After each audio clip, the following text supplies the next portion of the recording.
It's your girl, Katori Hall, the creative P Valley, chatting with Hypesoul.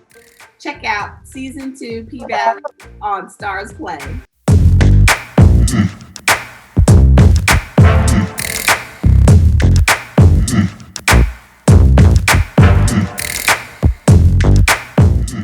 Women like you've never seen them before. I would say that thing of being stubborn, that is probably the reason and the only reason why I am here today as a showrunner. I got a lot of no.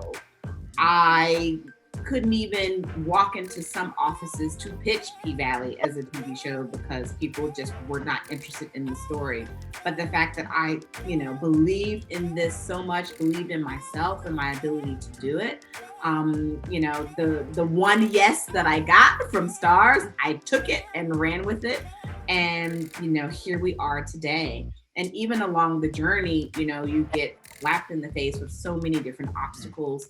The fact that during season 2, we were filming during the global pandemic, once in a lifetime pandemic. And every day there was a challenge that, we had to jump over and tackle. And I think it has a lot to do with my stubbornness and my ability to just push forward and try and grab, the brass ring. Well, it's interesting, strip club culture is so a part of my coming of age experience. Like, I would go to strip clubs to celebrate birthdays. I had my birthday party, my 30th birthday party at a strip club. It was just something that was normal, something that you do just because, in a Southern strip club, it's about the spectacle, the fact that these women are athletes. They're not just these, sad women, just taking their clothes off. They're really, if they're naked, they are swimming, they are swinging themselves around the pole, showcasing their strength.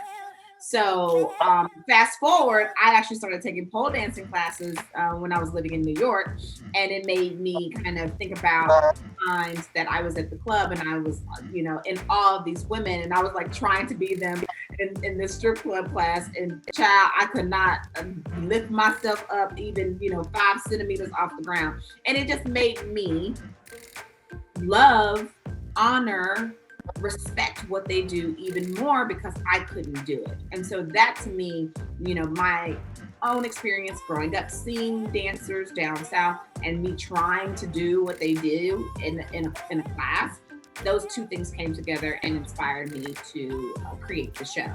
It initially started off as a play, and I researched it for like 6 years. It got produced, and that's when I was like, you know what, this needs to be seen in living rooms. Across the world. People really need, Uncle Clifford to come inside of their house and hang out with them for, an hour at a time. And so that's when I decided to turn it into a television show.